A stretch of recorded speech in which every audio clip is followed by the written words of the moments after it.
Hello, this is Tomlin from TomlinHarmonicaLessons.com, and this week I'm going to tell you about the top 5 myths about learning blues harmonica. But before we get started, if you want to support the channel, then don't forget to subscribe and hit that little bell icon so that you get notified every time I upload a new video, which is every Wednesday. Alright, so the first myth that I hear all the time from students and just people around the internet is, it's so small, it must be really easy. Do not equate size of instrument to difficulty. So it's a musical instrument. They're all difficult. The thing that's kind of nice about harmonica is that there's quite a low barrier to entry, so it's not particularly expensive to get started. You can get some fairly nice sounds fairly early on, doing some simple chugging.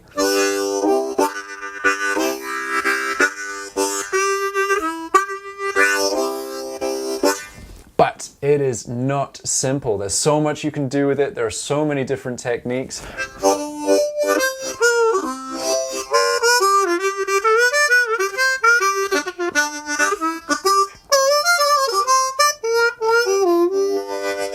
So do not think that by choosing to learn harmonica you have taken the easy route. You have not. But that shouldn't stop you from doing it. It's a lot of fun. It's a lifelong journey which is so worthwhile. Okay? So, myth number 1. Second myth. You need to play a crappy harmonica until you deserve a good one. This is the worst advice out there. So, you'll hear people who grew up playing harmonica in a time when there weren't good harmonicas available. And they'll say, oh, well, you know, I learned to play on a crappy harmonica and it's made me a better player. I call complete bullshit. Sorry, but it has to be said. If you play on something that is leaky and not very responsive, then you are going to learn bad habits around breathing. You're going to be used to playing a harmonica that fights you, so that when you play a proper harmonica, you're going to play so hard that you're probably going to break it. So this is just a very cheap, generic harmonica, and it's tough. Can you hear how airy it is?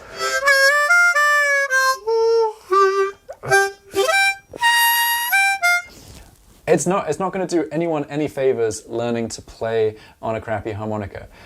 Plus, a good harmonica does not cost a huge amount of money. So I started out, my first instrument was guitar. If you want to buy a good guitar, that is serious change. A good harmonica can be had for $40 US. If you get a Hohner Special 20, that's an excellent place to start, and you can't go wrong with that. Okay? So, you do not need to play a crappy harmonica until you deserve a good one. Okay? So, next myth that I hear all the time is there's nothing worth listening to after 1970.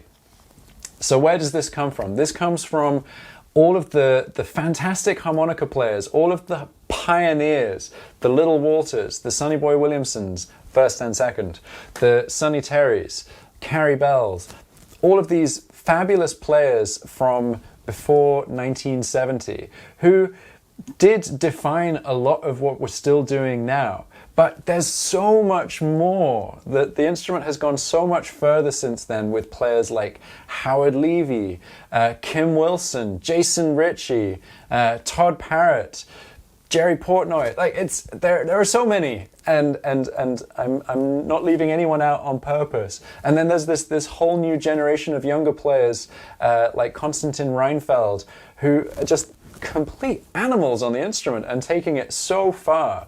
So yeah, there's a lot to be gained from listening to the older players and hearing where a lot of what we're doing now comes from, but there is so much good stuff that pushes the instrument even further from the last kind of 10, 15, 20 years. So you should listen to more modern harmonica music to get an idea of other things that the instrument can do. Okay, so next myth that I hear all the time, and this one really angers me, but I understand where it comes from, which is if you start later in life, you will never improve, or you won't have enough time to get good. It's simply not true. I've been teaching for over 10 years now, most of my students pick up the harmonica when they retire. So they're already starting a little bit later in life. And it actually usually ends up being pretty great timing because they've got more time to work on it.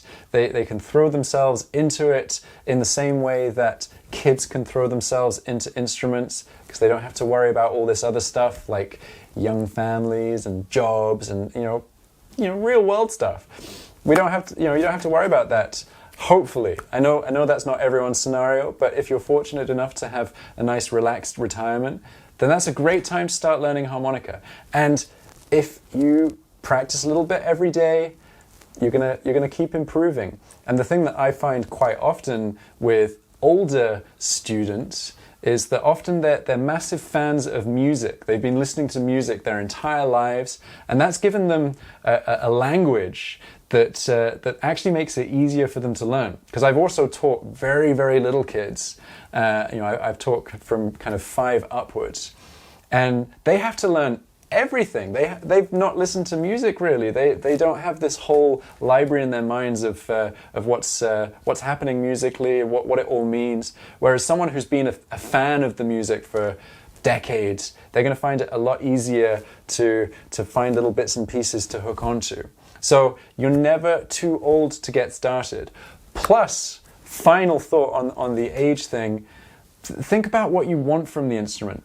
Do you want to do something that is pleasurable and fun and allows you to play with other musicians and just, is just a lovely way to spend your time? If yes, then great. It doesn't matter whether you're going to become the next amazing harmonica player or not. It's not about that. I've given up on trying to be the next amazing harmonica player. It's not who I am. I love teaching. I'm more excited about being a really good teacher. I do love playing, but it's kind of teaching, playing, whereas the people who are really, really technically proficient, it's just, playing all day long. And, I'm happy not to be that person. So yeah, if you start later in life, you can still make amazing improvement. Okay, final myth that I hear all the time, which is a very upsetting and potentially quite an expensive lesson to learn, which is a good amplifier and a good microphone will make you sound good. It's just not true. There's so much technique involved in getting a good sound out of a harmonica microphone and a nice amplifier that if you put someone who doesn't know how to employ that technique through that kind of setup, they're not going to sound particularly good. They're going to sound exactly the same way that they sound normally, only louder, right? So what you put through the system comes out louder. If you are an excellent player and you have great hand technique and you can cup very, very effectively and you have good breathing control, then you will sound good. But if you don't have those, then you're not going to sound better by going through really good equipment. Don't go out and buy what your favorite harmonica player uses as an amplifier to play through. You're not going to suddenly start sounding like them. And I know that sounds really, really harsh, but it's really important to know that you can sound brilliant through a much cheaper setup if you have correct technique versus having a super expensive custom whatever, 100-watt yada yada. You just don't need it. And when you get to a certain stage, you'll realize that you're ready for something like that. That's brilliant. But start off smaller and don't expect any miracles from it. It's going to take practice. It's a lot of fun practicing it. So get in there. Practicing amplified harmonica is brilliant, but good amplifier and good microphone will not do anything transformative for you. Okay, so those are my top 5 myths about playing harmonica.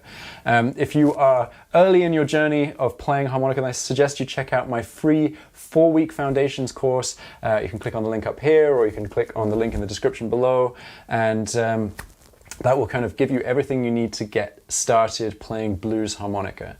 Before you do that, if you've enjoyed this video, then please give me a thumbs up by hitting the like button below. And if you haven't subscribed, then subscribe to the channel because I put out a new harmonica video every Wednesday, and I wouldn't want you to miss out on the next one. Hit that little bell icon so you get notified of it. All right, take it easy. Happy harping.